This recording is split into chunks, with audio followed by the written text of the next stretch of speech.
சென்னை புத்தக காட்சியில் அரசியல், சிறுகதைகள் மற்றும் வரலாறு குறித்த புத்தகங்களை வாங்க மாணவிகள் ஆர்வம் காட்டி வருகின்றனர். சென்னை நந்தனம் OMCA வளாகத்தில் 48வது சென்னை புத்தக காட்சி கடந்த 27ஆம் தேதி தொடங்கி நடைபெற்று வருகிறது.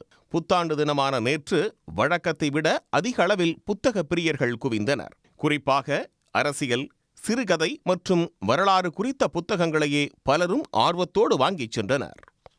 இங்கே எனக்கு அரசியல்னா நம்மளுக்கு பெண்களுக்கு செட் ஆகாது, அரசியலே நமக்கு தேவையில்ல, நம்ம பல சிக்கல்கள் வரும் அப்படின்னு நினச்சேன். ஆனால் இங்கே புதிய ஜனநாயகன்ற ஒரு பதிப்பகத்தில் அரசியலை பற்றி நிறையா கருத்துக்கள் உள்ள புக்கு நிறையா இருந்துச்சு. அவங்க கருத்துக்கள் நிறைய சொன்னாங்க. அதில் எனக்கு அரசியலை பற்றி நம்ம நிறையா தெரிஞ்சுக்கணும் அப்படின்ற ஆர்வம் வந்துச்சு. அதனால் நான் புதிய கலாச்சாரம் அப்படின்னு சொல்லிட்டு ஒரு புக்கு வாங்கியிருக்கேன்.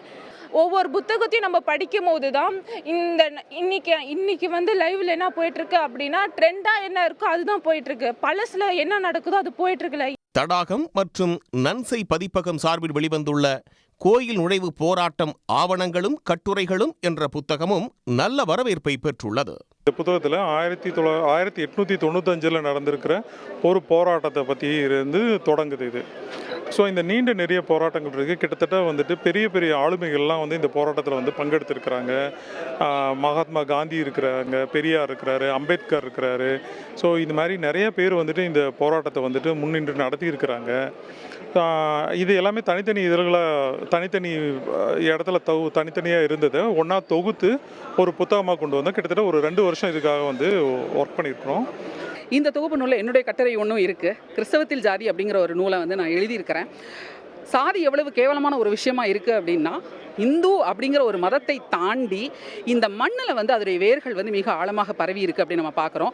சிறுபான்மை மதங்களாக இருக்கக்கூடிய இஸ்லாமிய மதத்திலையும் சரி, கிறிஸ்தவ மதத்திலையும் சரி, சாதியுடைய வல்லாதிக்கம் இறங்கி இருக்குது அப்படிங்கிறத நான் பார்த்துருக்கிறேன். கிட்டத்தட்ட ஓராண்டுக்கு மேலே தமிழ்நாடு முழுக்க இருக்கக்கூடிய தேவாலயங்களில் ஆய்வு செய்திருக்கிறேன், களப்பணி செய்திருக்கிறேன். அந்த களப்பணியில் நான் கண்ட உண்மைகளை தான் இந்த நூல்லையும் என்னுடைய கட்டுரையாக நான் கொடுத்திருக்கிறேன். இந்த ஆண்டில் முதன்முறையாக விளையாட்டுகளின் முக்கியத்துவத்தை உணர்த்தும் வகையில் விளையாட்டு குறித்த தமிழ் புத்தகங்களுக்கு தனி அரங்கு அமைக்கப்பட்டிருப்பதும் கவனத்தை பெற்றுள்ளது. இப்போ நான் படித்த புக்ஸில் பார்த்தீங்கன்னா நம்ம செஸ்ஸு நம்பருங்க குகேஷ் இருக்கிறாரு. இதை பற்றி அவங்க நம்ம செஸ்ஸுக்கு என்னென்ன இது சம்மந்தப்பட்ட எல்லா வீரரும் ஆரம்பத்தில் விஸ்வநாத ஆனந்திலேருந்து எண்ட் ஆஃப் குகேஷ் வரைக்கும் எல்லாம் அவங்க ஃபோட்டோஸோடு போட்டிருக்காங்க. ஏன்னா சிலருக்கு பேர் தெரியும், ஆனால் பேர் அவங்க பார்த்துருக்க மாட்டாங்க. இப்போ எனக்கு விஸ்வநாத ஆனந்த் தெரியும், நம்ம ஜென்ரேஷன். இதுக்கு அடுத்துக்குள்ளவங்களுக்கு தெரியாது. நம்ம லாஸ்ட்டாக பாருங்கள், இதெல்லாம் நல்லா ஒரு ஃபோட்டோவாக அட்டோப்படமாக இருக்கனால ஈஸியாக இருக்கும் படிச்சுக்கிறதுக்காக. அதனால் நல்லா அவங்க ஸ்போர்ட்ஸ்க்கு இந்த புக் ஸ்டாலில் ஒரு அழகாக இம்பார்ட்டன்ட் பண்ணி கொடுத்துருக்குறாங்க. வரும் 12ஆம் தேதி வரை 17 நாட்கள் நடைபெறவுள்ள இந்த புத்தக கண்காட்சியில் 900 அரங்குகள் அமைக்கப்பட்டுள்ளன. சன் செய்திகளுக்காக ஒளிப்பதிவாளர் ராஜ்குமாருடன் செய்தியாளர் ஹரிகரன். உடனுக்குடன் செய்திகளை தெரிந்து கொள்ள சன் நியூஸ் பெல் ஐகானை கிளிக் பண்ணுங்க.